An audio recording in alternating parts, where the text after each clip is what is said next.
Good morning बच्चों। आज हम कक्षा 2 विषय हिंदी पाठ 7 मेरी किताब भाग 2।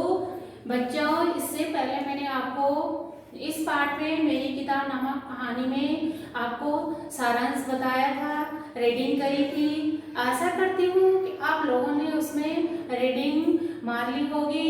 आज हम इस पाठ में जो आए हैं कठिन शब्द उनका अर्थ बताऊंगी। जैसे कि शब्द अर्थ, इधर शब्द है और इधर इनके क्या है अर्थ है। संदेश यानी समाचार, जैसे हम आप किसी को समाचार भेजते हैं या किसी से समाचार हम सुनते हैं तो संदेश का अर्थ क्या है समाचार। फिर है अचरज, अचानक से हमें कुछ चीजें या कुछ बातें हमें कोई बोलता है तो हमें कैसी हो जाती है, हैरानी हो जाती है। फिर है ठिठक, ठिठक का मतलब होता है सहसा रुकना, यानी अचानक से रुक जाना। जैसे अचानक से हमें कोई सी सामने से कोई बातें बोलते हैं तो हम क्या है अचानक से रुक जाते हैं। फिर है सुझाव, सुझाव का अर्थ होता है सलाह।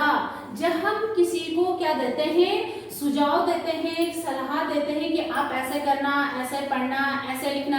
हम आपको कैसे बोलते हैं पढ़ने के लिए, हम सुझाव देते हैं कि बच्चे अच्छी हैंडराइटिंग में लिखना है, पढ़ना है, तो क्या है हम आपको अच्छी सलाह देते हैं। फिर है आंखें फाड़ी देखना, यानी गौर से देखना या हैरानी से देखना। जैसे हम किसी चीज को एक नजर से देखते हैं, गौर से देखते हैं, तो वो क्या है हैरानी से देखना। तो ये इस पाठ में कठिन शब्द थे। अब आप इस पाठ में फिंगर लगा के मेरे साथ क्या करेंगे, इसका अर्थ समझेंगे।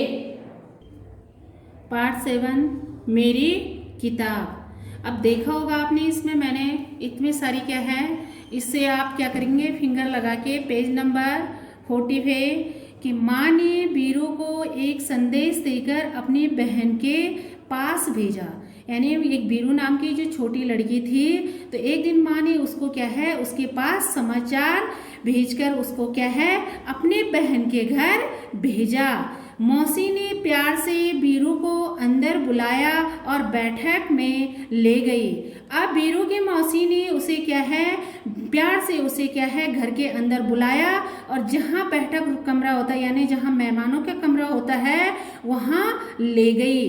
बैठक में कदम रखते ही बीरू अचरज से ठिठक गई। अब जैसे ही वो बैठक के कमरे पे गई, वो वहाँ कदम उसने रखे, पैर रखते ही बीरू क्या है अचरज मतलब हैरानी से क्या है वहाँ रुक गई। उसने सोचा बाप रे इतनी सारी किताबें। अब जैसे वो कमरे के अंदर गई, उसने बैठक रूम में जैसे सारी किताबें देखी। ये देखा होगा कि नीचे से ऊपर तक क्या है किताबें ही किताबें हैं। तो वो क्या हो गई, सोच कर बुरी कि बाप रे इतनी सारी किताबें ये कहाँ से आई, क्या है। वो किताब देख के क्या है हैरान हो गई। अब आगे देखिए, वहाँ नीचे से ऊपर तक किताबों से भरे खानों वाली 2 लंबी दीवारें थी। यानी जो उस कमरे में थी वो दीवार थी, जो अलमारी थी या रैक था, उसमें किताब क्या है नीचे से ऊपर भरी हुई 2 लंबी दीवारें थी। यानी जो दीवार होगी उसमें दो दीवारें किताबों से भर रखी थी। अब है वह आंखें फाड़े देखती रहे, यानी वह गौर से उन किताबों को ही देखती रही। अंत में उसने साहस करके पूछा क्या आपके पास बच्चों के लिए भी किताबें हैं। यानी बीरू ने अपनी मौसी से, उसे रहा नहीं गया, उसने पूछा कि मौसी जी आपके पास बच्चों के लिए भी किताबें मिलती हैं। अब है मौसी ने कहा हाँ यहाँ देखो यह वाला खाना और यह वाला। अब मौसी ने कहा कि ये वाला जो खाना है ये सारी क्या है किताबों का खाना है। बीरू ने हैरानी से कहा इतनी ढेर सारी किताबें, मेरे पास तो इतनी किताबें नहीं हैं। अब बीरू ने हैरानी से मतलब उसने अचरज से कहा कि मेरे पास तो इतनी ढेर सारी किताबें नहीं हैं। मौसी ने कहा, यदि तुम चाहो तो मैं पढ़ने के लिए तुम्हें कुछ किताबें दे सकती हूँ। तुम्हें किस तरह की किताबें सबसे अधिक पसंद है? यानी वीरू की मौसी ने कहा कि यदि तुम चाहो, यानी तुम चाहते हो, तो पढ़ने के लिए मैं तुम्हें क्या है, किताबें दे सकती हूँ। और तुम्हें कौन सी किताब चाहे, आप जो किताबें तुम पसंद करते हो, मैं तुम्हें किताबें दे सकती हूँ। वीरू ने धीरे से कहा, मुझे मालूम नहीं, क्योंकि वो छोटी बच्ची थी, उसे क्या पता कि उसे किस प्रकार की किताबें चाहिए, क्योंकि छोटे बच्चे तो अधिकतर तस्वीर वाली किताबें ज़्यादा पसंद करते हैं, तो उसे मालूम नहीं था कि मुझे किस तरह की किताबें चाहिए। मौसी ने एक किताब निकाल कर वीरू को पकड़ाई और कहा, तुम यह किताब पढ़कर देखो। अब मौसी ने एक किताब निकाली और वीरू के हाथ में पकड़ा दी और कहा कि तुम इस किताब को पढ़ लो और देख लो, तुम्हारे समझ में आ जाएगी तो ले जा लो। वीरू घबराकर पीछे हटी और बोली, बाप रे, यह तो बहुत मोटी है।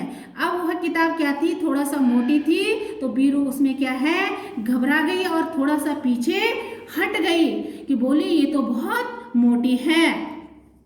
मौसी ने सुझाव दिया, यानी उसे सलाह दिया, अच्छा तो फिर शायद यह वाली ठीक रहेगी। उसने वीरू ने कि मौसी ने दूसरी किताब उसके लिए निकाली और उसे सुझाव सलाह दिया। सुझाव का अर्थ क्या बताया मैंने, सलाह दिया और कहा कि ये वाली किताब तुम देख लो।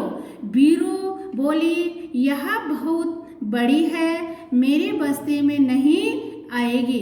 अब जो पहली वाली किताब थी वो तो मोटी थी, उसके लिए वीरू ने मना किया। अब दूसरी वाली किताब जो मौसी ने दी, उसके लिए वीरू ने बोला कि ये तो क्या है, बहुत बड़ी है और यह तो मेरे बस्ते में नहीं आएगी। अब आगे देखिए, मौसी ने एक तीसरी किताब दिखाई और इसके बारे में क्या ख्याल है। अब उसने बोला कि पहली वाली मोटी थी, दूसरी वाली उसके बैग में नहीं आती थी, अब तीसरी वाली किताब निकाली, बोला इसके बारे में, इसे तो देख लो, इसके बारे में तुम क्या सोच रहे हैं। फिर वीरू ने किताब के पन्ने पलटे और यह फैसला किया, इसमें पढ़ने के लिए बहुत कम है। अब जो तीसरी वाली किताब थी, वीरू ने उसकी किताब के पन्ने पलटे और मन में यह फैसला किया कि इसमें तो बहुत कम है पढ़ने के लिए। इतनी छोटी छोटी तस्वीरें, यानी उस किताब के लिए कहा वीरू ने कि इसमें तो छोटी छोटी चित्र है, छोटी छोटी क्या है, तस्वीर है, तस्वीर मतलब चित्र, और यह किताब बहुत पतली है, यानी इसमें तस्वीरें भी क्या है, छोटी छोटी है और यह किताब बहुत पतली है। मौसी ने कहा, वीरू, मुझे तो लगता है कि मैं तुम्हारे लिए किताब नहीं चुन सकती। और लास्ट में मौसी ने कहा कि अब तो 3 किताबें आपके पास दे दी, मुझे तो ये लग रहा है कि मैं आपके लिए किताब नहीं चुन सकती हूँ। ऐसा करना, अगली बार जब तुम आओ तो अपने साथ एक भुट्टा लेती आना, यानी जब तुम दोबारा मेरे पास आओगे तो तुम एक मेरे पास अपने पास क्या लेके आएंगे, एक भुट्टा लेती आना, जो तुम्हें चाहेगा, नाप मतलब भुट्टा मतलब जिससे नापते हैं। वीरू ने पूछा, भुट्टा क्यों? मौसी ने हंसकर कहा, तुम्हें जितनी मोटी किताब चाहिए तुम नाप कर ले लेना, ठीक है ना। यानी मौसी ने कहा कि जितनी किताब तुम्हें चाहे उसकी लंबाई, चौड़ाई, मोटी, पतली, उसे नाप कर आना, तब जाके मेरे पास आना। वीरू ने माँ के भेजे हुए कागज को मेज पर रखा और भाग खड़ी हुई। लास्ट में वीरू ने क्या करा कि जो उसके माँ के द्वारा जो संदेश, जो कागज भेज रखा था मौसी, उसकी मौसी के लिए, उसे मेज के ऊपर रख दिया और लास्ट में भाग गई। तो इस पाठ का आपने अर्थ समझ लिया होगा और आशा करती हूँ कि आपको इसको दोबारा इस पे क्या है, इस पे रीडिंग करना। धन्यवाद।